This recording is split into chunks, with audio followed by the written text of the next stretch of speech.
11 के अकाउंट्स के छात्रों का स्वागत है। कल हमने लेखांकन के विभिन्न स्वरूपों में वित्तीय लेखांकन की बात की थी। आज करते हैं लागत लेखांकन। वित्तीय लेखांकन क्रय विक्रय करने वाली संस्थाओं के लिए तो आवश्यक है, लेकिन निर्माणी इकाइयों में उत्पादित वस्तु अथवा प्रदान की जाने वाली सेवाओं पर होने वाले व्ययों का नियमित रूप से लेखा कर कुल उत्पादन लागत तथा प्रति इकाई लागत ज्ञात करना भी आवश्यक होता है और इसके लिए लागत लेखांकन पद्धति का प्रयोग होना आवश्यक है। यानी कि लागत लेखांकन पद्धति निर्माणी इकाइयों में आवश्यक है। लागत लेखों के द्वारा वस्तु की लागत तथा कीमत में अंतर किया जा सकता है या कीमतें कम की जा सकती हैं, जिससे लाभ का अनुमान आसान हो जाता है या लाभ बढ़ाया जा सकता है। ये वित्तीय लेखांकन के साथ साथ ऐसी निर्माण इकाइयों में लागत लेखांकन के साथ साथ वित्तीय लेखांकन भी आवश्यक होता है। तो हम इस आधार पर कुछ तथ्य सामने आते हैं। लागत लेखांकन वित्तीय लेखांकन का सहायक है। इसमें उत्पादन कार्य में प्रयुक्त होने वाले कच्चे माल, श्रम तथा अन्य लागतों का लेखा किया जाता है, जिससे वस्तु तथा सेवा की प्रति इकाई लागत ज्ञात होती है। उसमें उत्पादन कार्य में प्रयुक्त होने वाले कच्चे माल, जो कच्चा माल प्रयुक्त हो रहा है, लेबर जो प्रयुक्त हो रही है या अन्य लागतें जो प्रयोग हो रही हैं, और उसके आधार पर हम वस्तु की सेवा की प्रति इकाई लागत यहाँ ज्ञात कर लेते हैं। इससे चालू कार्य की भी लागत ज्ञात की जा सकती है। चालू कार्य से मतलब है वर्क इन प्रोग्रेस, यानी कि कच्चे माल से बनने माल फिनिश्ड गुड्स तक, यानी वस्तु की बनने तक की जो लागतें आती हैं वो उसका भी अनुमान इसमें लगा सकते हैं। इसके द्वारा उत्पादन लागत का तुलनात्मक अध्ययन करके अनावश्यक खर्चों को कम करके भावी उत्पादन लागत एवं कीमतें हम कम कर सकते हैं, जिससे प्रतिस्पर्धा में टिके रह सकें। यह उत्पादन तथा प्रबंधन संबंधी दोषों के निराकरण में सहायक है। यानी यहाँ पर ये दोनों तरह उत्पादन और प्रबंधन से मतलब है वित्तीय लेखांकन और उत्पादन से मतलब है लागत लेखांकन। तो दोनों ही अगर इसमें जो दोषों हैं उसके दोष में वो सहायक है। यहाँ दायित्व निश्चित किए जा सकते हैं। तो अगला है, इसकी सहायता से श्रमिकों की कार्यकुशलता का अध्ययन हो सकता है। हम कर सकते हैं कि श्रमिक हमारे कितने कार्यकुशल हैं। अब बात करते हैं लाभ एवं दोष की। उत्पादक एवं प्रबंधक लागत लेखों की सहायता से उत्पादन लागत में कमी करके प्रतिस्पर्धात्मक कीमतें निर्धारित कर सकते हैं। उत्पादकों एवं प्रबंधक लागत लेखों की सहायता से उत्पादन लागत में कमी कर सकते हैं, जिससे कि प्रतिस्पर्धा मानी कि दूसरी कंपनियों को से अपनी कीमतें कम कर सकते हैं और उनका हम अधिक मात्रा में उत्पादन करके लाभों को बढ़ा सकते हैं। संस्था के विभिन्न विभागों की कार्यक्षमता का समुचित प्रयोग करके अनावश्यक खर्चे समाप्त कर उत्पादन लागत घटा सकते हैं। इसकी सहायता से उत्पादन क्षमता में वृद्धि कर सकते हैं, जिससे अधिक लाभ अर्जित करने के साथ साथ भावी नीति निर्धारण भी एवं लागत नियंत्रण के द्वारा टेंडर मूल्य में भी सहायता हमें मिल सकती है। कर्मचारियों को इस पद्धति से श्रम विभाजन के सुधारों से श्रमिकों के कार्य एवं दायित्वों के निर्धारण से योग्यता कार्य का निर्धारण संभव है। यानी कर्मचारियों को इससे पद्धति क्या फ़ायदा है?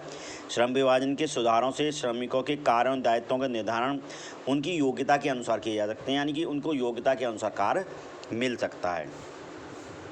इसके बाद कुशल श्रमिकों को उत्पादन लागत घटने से संस्था को फ़ायदा होगा। निश्चित तौर पर वो प्रतिस्पर्धा में कम मूल्य अगर घटा लेगी, अपनी लागत घटा लेगी, तो कम मूल्य पर अधिक माल बिकेगा और अधिक उत्पादन होने से कंपनी का फ़ायदा होगा, जिससे उन्हें अच्छा पारिश्रमिक मिल सकता है, बोनस आदि मिल सकता है, जिससे श्रमिक तथा मालिकों के बीच में सौहार्दपूर्ण संबंध स्थापित हो सकते हैं। यानी कि उनमें झगड़े बंद हो सकते हैं, हड़तालें वगैरह नहीं हो सकती। अब बात आती है उपभोक्ताओं के लाभ। इसमें उपभोक्ता का मतलब है जो इस वस्तु का प्रयोग कर रहा है। इन लेखों के द्वारा क्या होगा, उत्पादन लागत को कम करेगी कंपनी तथा किस्म में सुधार भी करेगी, जिससे कि उससे बिक्री बढ़े, और जब बिक्री बढ़ेगी तो उपभोक्ता को अच्छी वस्तु सस्ते दामों पर उपलब्ध हो जाएगी, जिससे उसको फ़ायदा निश्चित होना है, उपभोक्ता को निश्चित तौर पर फ़ायदा होगा।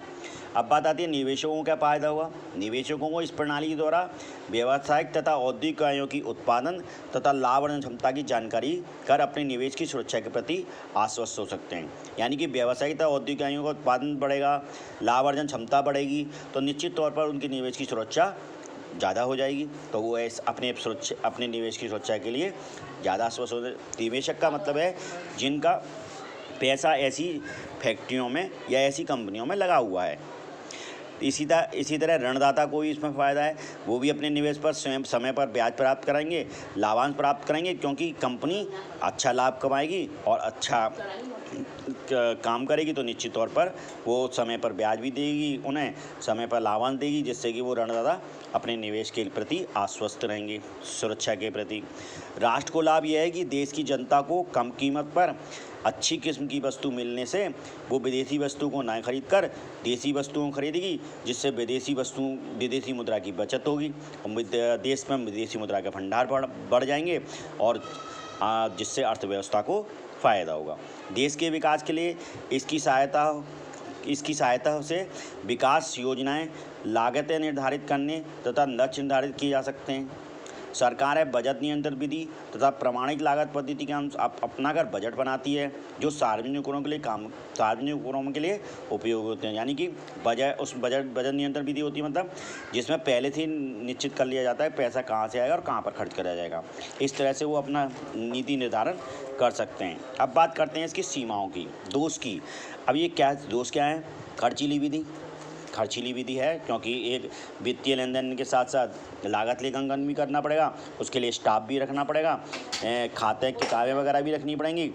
किंतु यहाँ हम इस बात को ध्यान रखें कि किंतु अनावश्यक व्ययों को नियंत्रित करके इस दोष को समाप्त किया जा सकता है। यानी कि जो व्यय अनावश्यक हैं, जो जिनसे हम बच सकते हैं, उनको समाप्त करके हम अपनी लागत घटा सकते हैं, प्रॉफिट बढ़ा सकते हैं। प्रबंध में कठिनाई तो होती है, किंतु लेखों से नीति निर्धारण में सहायता मिलती है। आगे के लिए नीति निर्धारण में इन्हीं के द्वारा ही संभव है। वित्तीय लेखांकन से हम इस बात को नहीं कर सकते, इतनी सहायता नहीं मिलती, इतनी इसके लागत लेखांकन से हमें बहुत अधिक फ़ायदा, नीति निर्धारण में फ़ायदा मिलता है। एक रूप ना होने के कारण विभिन्न मान्यता और विधियों के कारण परिणाम भी भिन्न होते हैं। अब इसमें सबसे बड़ी कमी यही है कि इसमें विभिन्न मान्यताएं और विधियों के कारण इसमें अलग अलग नीतियाँ अपनाई जाती हैं, कोई अलग अलग विधियाँ अपनाई जाती हैं, जिसके कारण अलग अलग परिणाम प्राप्त होते हैं। तो इसके कारण अब लेकिन इसमें अगर हम मान्यता और विधियाँ लगातार एक सी रखें, तो निश्चित तौर पर ऐसा हम इस दोष से बच सकते हैं। इसमें परिणाम अनुमानित होते हैं, क्योंकि इसमें जो परिणाम निकालते हैं वो अनुमानित हो सकते हैं, इसलिए कम विश्वसनीय निष्कर्ष हो सकते हैं। लेकिन ये दोष भी हम अगर सही तरह से अनुमान निकालें या उनका सही तरह से उनका प्रयोग करें, तो इस दोष से भी हम बच सकते हैं। अंत में हम यही कह सकते हैं कि लागत लेखांकन निर्माण इकाइयों में आवश्यक ही है।